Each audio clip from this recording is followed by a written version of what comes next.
Hi guys, this is Neha Sharma. Chapter number 10 में हमने अब तक पढ़ा है कि कंपैरेटिव फाइनेंशियल स्टेटमेंट कैसे बनाते हैं। हम क्या पढ़ रहे थे कि फाइनेंशियल एनालिसिस की कौन कौन सी टेक्निक है, मतलब वित्तीय विश्लेषण की ऐसी कौन कौन सी तकनीकें हैं जिनके द्वारा हम अपने बिजनेस की फाइनेंशियल पोजीशन के रिगार्डिंग कोई भी डिसीजन ले सकते हैं। ठीक है, तो ऑलरेडी हमने पढ़ लिया था लास्ट सेशंस के अंदर कि कंपैरेटिव फाइनेंशियल स्टेटमेंट हम कैसे बनाते हैं। कंपैरेटिव फाइनेंशियल स्टेटमेंट के अंदर हमने 2 स्टेटमेंट बनाई थी, कंपैरेटिव बैलेंस शीट और comparative statement of profit and loss, right. ऐसे ही हमने कॉमन साइज स्टेटमेंट बनाई थी, समानाकार वित्तीय विवरण को हमने बनाया था, ये भी हमारा 2 टाइप्स का था। कॉमन साइज बैलेंस शीट हमने इसके अंदर बनाई थी एंड सेकेंड वन इज क्या बनाया था हमने, common size statement of profit and loss, right. तो आज के सेशन में हम डिस्कस करेंगे गाइस कि प्रवृत्ति विश्लेषण या ट्रेंड एनालिसिस हम कैसे करते हैं। ठीक है, तो आज हम ट्रेंड एनालिसिस के बारे में पढ़ने जा रहे हैं। देखिए,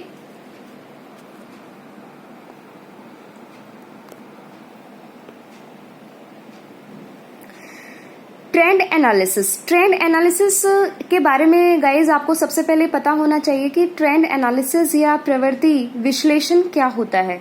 ठीक है, ट्रेंड एनालिसिस का मतलब ये होता है कि जब काफी सारे वर्षों की कंपैरेटिव स्टडी हमें एक साथ करनी होती है, ठीक है, तो हम क्या करते हैं, ट्रेंड एनालिसिस को यूज में लेते हैं। ठीक है, कंपैरेटिव फाइनेंशियल स्टेटमेंट या कॉमन साइज फाइनेंशियल स्टेटमेंट के अंदर हमने क्या किया था कि पास्ट ईयर की परफॉर्मेंस को किसके साथ कंपेयर किया था, हमने करंट ईयर की, मतलब हमने 2 ईयर्स के बीच में कंपैरिजन किया था, राइट। लेकिन जो ट्रेंड एनालिसिस है वो 2 ईयर को कंपेयर नहीं करता। जब 2 या 2 से ज्यादा ईयर्स की हमें स्टडी करनी होती है, कंपेरेटिव स्टडी एक साथ करनी होती है, मान लिया मुझे पिछले 5 सालों का जो है प्रॉफिट देखना है कि पिछले 5 सालों के अंदर मेरा प्रॉफिट जो कितना % इंक्रीज हुआ है, कितना % जो है वो डिक्रीज हुआ है, तो मैं उसके लिए क्या करूंगी, ट्रेंड एनालिसिस के थ्रू मैं 5 साल के प्रॉफिट को कंपेयर करूंगी कि पिछले 5 सालों के दौरान किस साल के अंदर या किस ईयर के अंदर मेरा प्रॉफिट इंक्रीज हुआ है या डिक्रीज हुआ है। वो कौन बताएगा, ट्रेंड एनालिसिस बताएगा, राइट।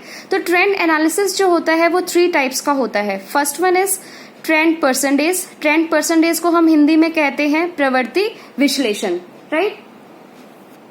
अब देखिए, जो आपका सेकंड है guys, trend ratio. Trend ratio का मतलब क्या है, इसको हिंदी में हम क्या कहेंगे, प्रवृत्ति अनुपात। ठीक है, third one is graphic and diagrammatic presentation. Hindi में हम इसको कहेंगे बिंदु रेखीय चित्रमय प्रदर्शन। ठीक है, तो सबसे पहले हम बात करते हैं ट्रेंड परसेंटेज की।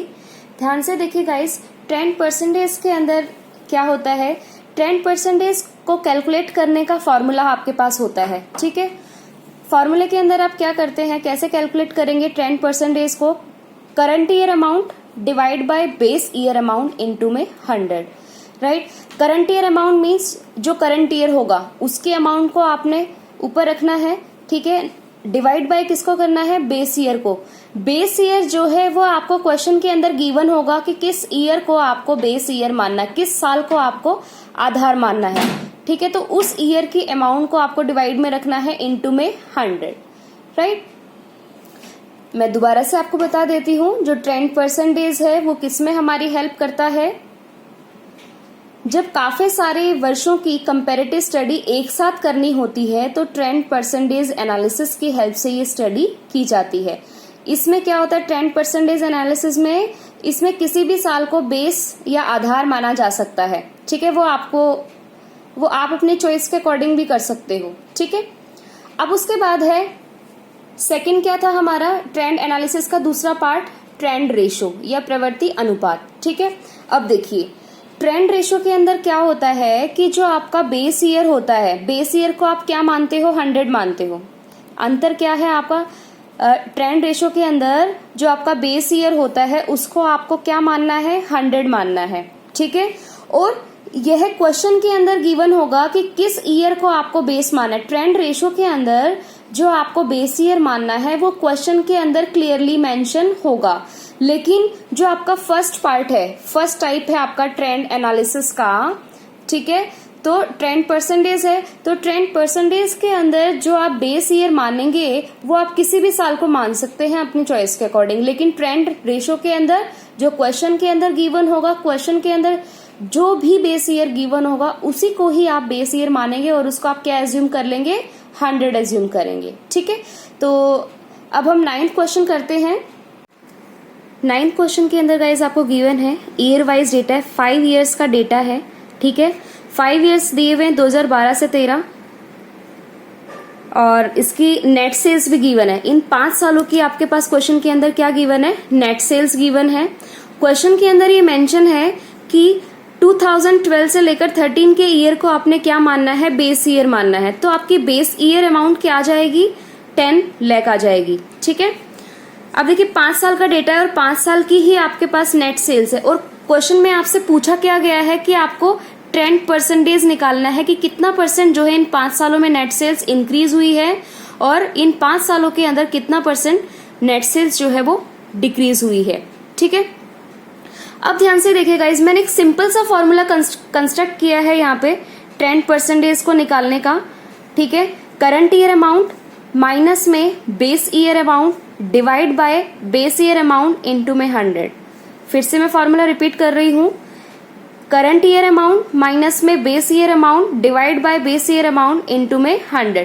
तो इसी फॉर्मूले को हमें फॉलो करके निकालना है। ठीक है, अब ध्यान से देखिए, इसी फॉर्मूले को लगाना है।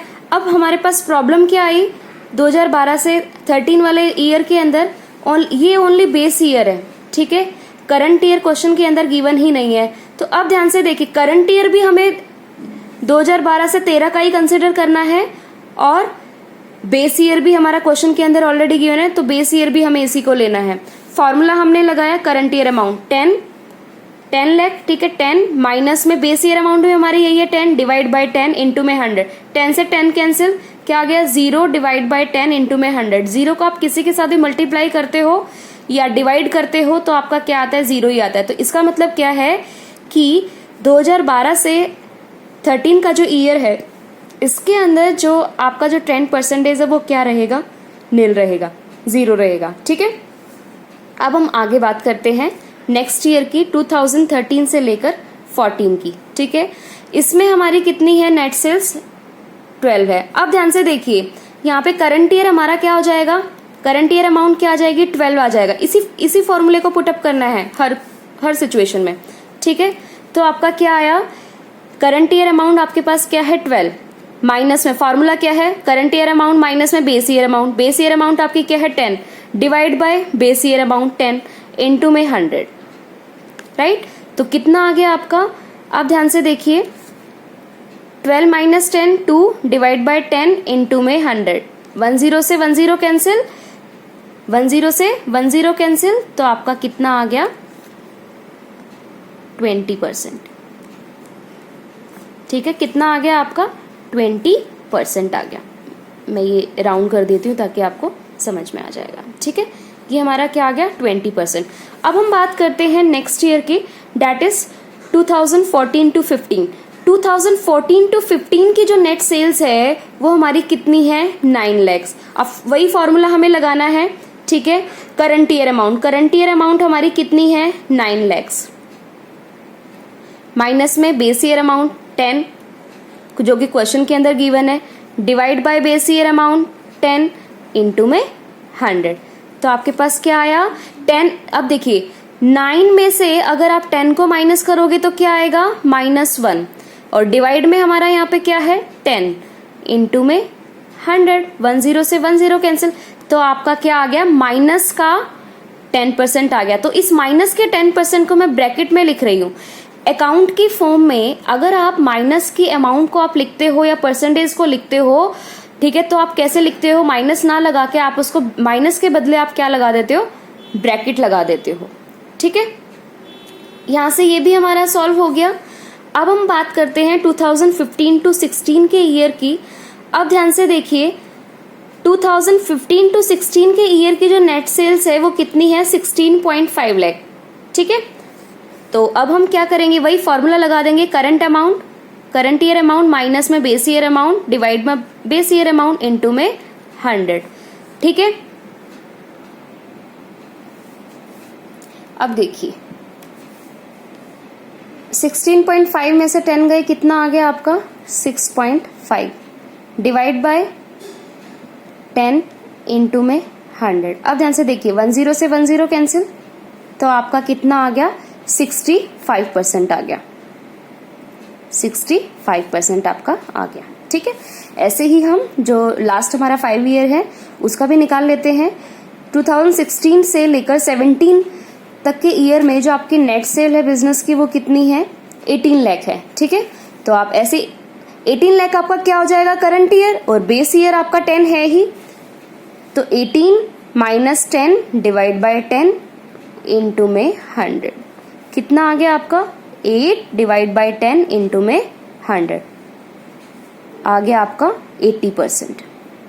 ठीक है, अब ध्यान से देखिए गाइस, अब रिजल्ट क्या निकला कि ओनली 2014 से लेकर 15 का ईयर ऐसा है जिसमें हमारी सेल्स जो है वो डिक्रीज हुई है। देखिए ब्रैकेट के अंदर है, ठीक है, 10% जो सेल्स है बिजनेस की वो डिक्रीज हुई है, बाकी के जो 4 ईयर्स है उसमें हमारी सेल्स जो है वो कंटिन्यूअसली इंक्रीज हुई है। ठीक है, तो ये ट्रेंड परसेंटेज बताता है कि भाई अगर हमें 1 साल से ज्यादा या 2 साल से ज्यादा का डेटा अगर हमें कंपेयर करना है, ठीक है, परफॉर्मेंस कंपेयर करनी है बिजनेस की, तो हम किसकी हेल्प से कर सकते हैं, ट्रेंड परसेंटेज के थ्रू हम कर सकते हैं।